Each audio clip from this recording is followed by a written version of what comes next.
제9장.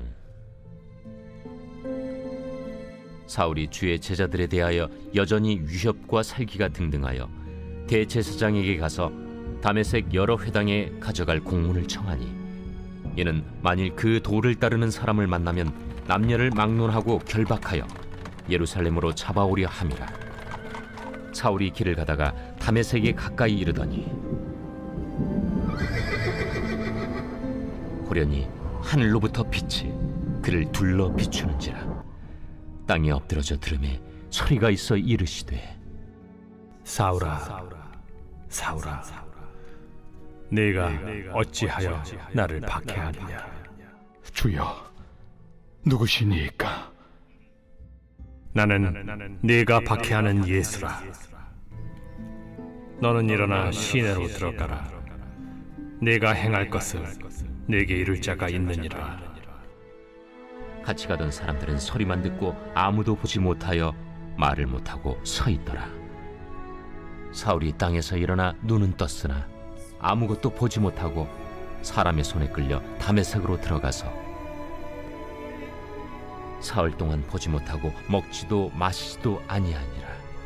그때 다메섹에 아나니아라 하는 제자가 있더니 주께서 환상 중에 불러 이르시되, 아나니아야, 주여, 내가 여기 있나이다. 일어나 집가라 하는 거리로 가서 유다의 집에서 다소 사람 사울이라 하는 사람을 찾으라. 그가 기도하는 중이니라. 그가 아나니아라 하는 사람이 들어와서 자기에게 안수하여 다시 보게 하는 것을 보았느니라. 주여, 이 사람에 대하여 내가 여러 사람에게 듣사온즉 그가 예루살렘에서 주의 성도에게 적지 않은 해를 끼쳤다 하더니 여기서도 주의 이름을 부르는 모든 사람을 결박할 권한을 대제사장들에게서 받았나이다. 가라. 이 사람은 내 이름을 이방인과 임금들과 이스라엘 자손들에게 전하기 위하여 택한 나의 그릇이라. 그가 내 이름을 위하여 얼마나 고난을 받아야 할 것을 내가 그에게 보이리라. 아나니아가 떠나 그 집에 들어가서 그에게 안수하여, 형제 사울아,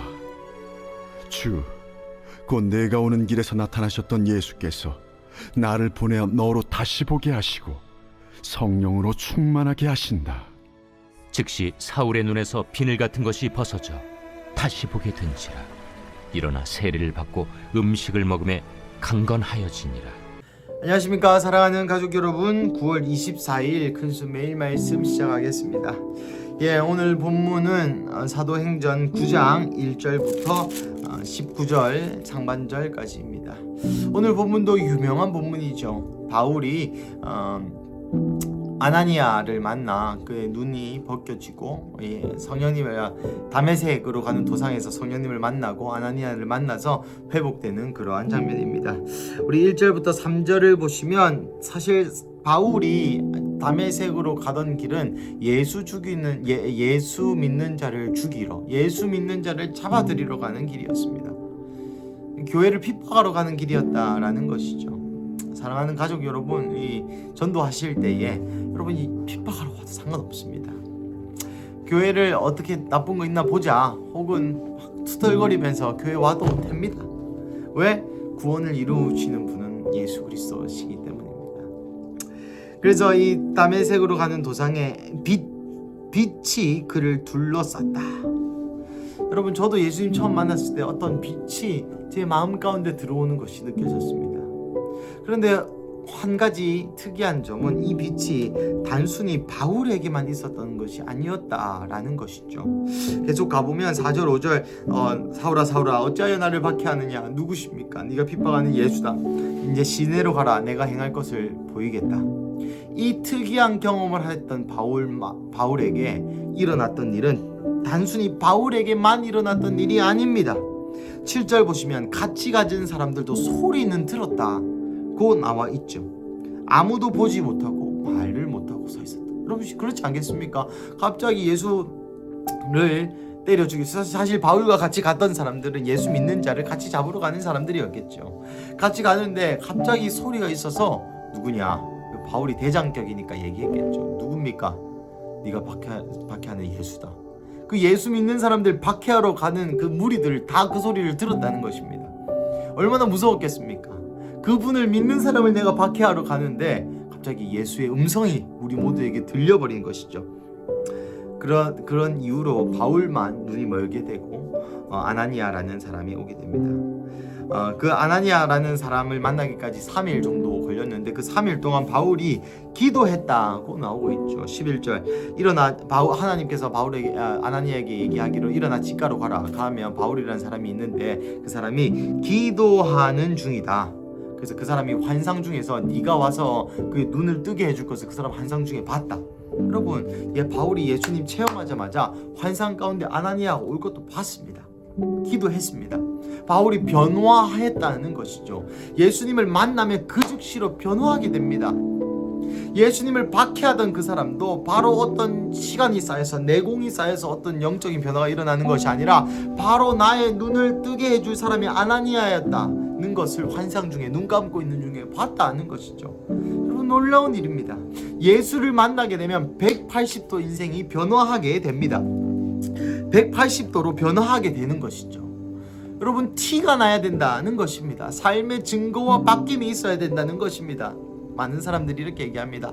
야, 예수 믿고 난 이후로 내 삶이 별 차이가 없고. 아닙니다. 차이가 있어야 됩니다. 예수님을 박해하는 자에서 환상을 보는 자로, 예수님을 박해하러 가는 그 길에서 기도하는 자로. 아나니아가 13절 14절 이렇게 얘기합니다. 그 말을 들으니까 그가 예루살렘에서 성도에게 적지 않은 해를 그쳤다. 여기에서도 주의 이름을 부르는 사람을 모든 사람을 대제사장의 이름으로 결박할 권한을 받았다. 여러분, 아나니아가 왜 예수님께 이런 얘기합니까? 무섭다 이 말이죠. 그 사람한테 가면 나도 주를 따르는 자인데 나도 잡히는 거 아닙니까? 조금 그런데 무섭습니다. 15, 16절 바울을 향한 하나님의 뜻을 얘기해 주죠. 내 이름을 위하여 이방인과 임금들과 이스라엘 자손들에게 전하기 위하여 내가 나의 그릇이다. 그 사람이 무서운 말이 납니다. 나를 위하여 얼마나 고난받아야 될 것인지 알려준다. 그것을 이해한 아나니아는 합니다. 이런 사람이 필요합니다. 한 영혼을 위하여 자기의 목숨을 바칠 사람. 여러분, 아나니아 입장에서 한번 생각해 보십시다. 내가 잘못 들었으면 어떡하지? 야, 바울이 예수 믿는 사람 다 잡아가지고 죽이는데 예수님께서 나에게 방금 이런 음성과 마음을 주셨는데 내가 잘못 들었으면 어떡하지? 나 죽는 거 아닌가? 나도 잡혀 죽겠다. 여러분, 그런 믿음, 그런 의심이 아나니아에게 없었을까요? 뭐 없었겠죠. 근데 저 같은 이 믿음이 연약한 자는 있었을 것입니다. 그럼에도 불구하고 하나님의 음성이기 때문에 순종한 아나니아의 걸음이 있었기 때문에 아나니아를 통하여 눈이 떠지게 되고 세례를 받게 되고 다시 음식을 먹으며 건강하게 되어지고, 또 아나니아뿐만 아니라 바울을 위해 헌신한 사람이 한 명 더 있죠. 스데반과 같은 자들을 통하여 또 아나니아와 같은 자들을 통하여. 여러분, 바울도 신기했겠죠. 내한테 오면 죽을 줄 아는데 내한테 와서 나를 위해 기도해 주다니. 너무 놀랬지 않겠습니까? 그러한 바울을 만들었던 믿음의 선배들의 죽음과 희생이 있었기 때문에 바울이 바울 될 수 있었습니다. 우리도 마찬가지죠. 우리가 이것까지 이르기까지 우리를 위한 많은 기도와 눈물이 있었습니다. 그리고 우리 다음 세대가 바울과 우리의 다음 세대가 베드로와 그 사도들처럼 되기 위하여 우리의 기도와 눈물이 있어야 할 것입니다. 사랑하는 가족 여러분, 말씀을 맺겠습니다. 오늘 바울의 행적을 통하여 주님 우리에게 두 가지를 얘기하십니다. 첫 번째, 다음 세대를 위하여 우리의 기도가 필요하다. 바울과 같은 다음 세대를 위하여 스데반과 아나니아의 순종이 있었던 것처럼 우리의 다음 세대를 위하여 우리의 순종이 필요합니다. 그것이 재정이든 내 건물이 있는데 내가 그렇게 모아둔 적금이 있는데 하나님이 내라 하실 때 내 예수님 음성 잘못 들었겠지. 여러분, 아나니아가 예수님 음성에 수종되지 않았다면 바울이 될 수 없었을 것입니다. 아니면 아나니아의 이름이 성경에 나오지 않았겠죠. 사랑하는 가족 여러분, 하나님의 말씀 앞에 순종하는 시기를 주님의 이름으로 축복합니다. 그 순종이 하나님을 위한 순종이겠지만 그와 동시에 우리의 다음 세대의 바울, 다음 세대의 베드로를 위한 순종인 것입니다. 둘째로, 우리 또한 이러한 사람이 되어야 한다는 것입니다. 무슨 말입니까? 하나님을 위하여 얼마나 고난받아야 할지 아는 사람. 특별히 16절, 내가 그가 내 이름 위하여 얼마나 고난받아야 할 것을 내가 그에게 보이리라. 여러분, 예수님이 바울을 부르실 때에 얼마나 영광스러운지 보여주셨겠지만 그와 동시에 얼마나 고난스러운지를 보여주셨습니다.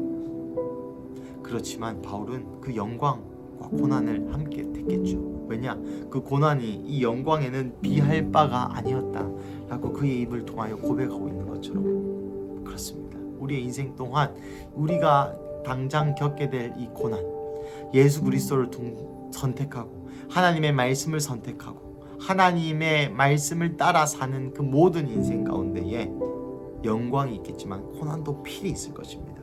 하지만 그 영광이 이 고난에 비할 바가 아니게 될 것입니다. 사랑하는 가족 여러분, 오늘도 여러분의 눈앞에 있는 고난과 영광 앞에 그 두 가지를 같이 택하는 자 되시기를 주님의 이름으로 축복합니다. 나아가 아까 말씀드린 것처럼 우리 다음 세대의 바울을 위하여 스데반과 아나니아가 되어주시는 우리의 영적 아비, 영적 어미가 되어주시기를 주님의 이름으로 간척드립니다. 우리 함께 기도하시겠습니다.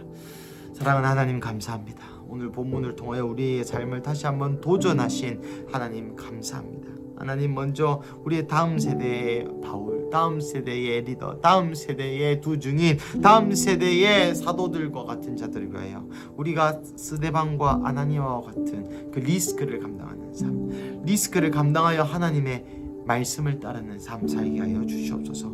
그래서 우리의 인생을 통하여, 우리의 죽음을 통하여, 우리의 헌신을 통하여 다음 세대의 바울이 태어나게 하여 주십시오. 그리고 하나님, 바울에게 영광뿐만 아니라 얼마나 고난받아야 할지 알려주었고 그거를 알매도 불구하고 영광과 고난을 같이 선택한 바울처럼 우리도 예수 그리스도를 따르느라 오늘도 우리의 눈앞에 있는 영광과 고난을 같이 취할 수 있는 그러한 믿음의 사람 되게 하여 주시옵소서. 그러므로 통하여 우리가 고난에 힘들어하는 것이 아니라 장차 올 영광이 이 고난과 비할 바 없다는 것을 깨달아 예수 그리스도의 영광에 참여할 수 있는 오히려 기회로 알고 이것을 아멘 하고 받아들일 수 있는 그러한 우리 큰수교회 가족 한 명 한 명 되게 하여 주시옵소서. 주님 감사합니다. 이 모든 말씀 살아계신 예수님의 이름으로 기도합니다. 아멘.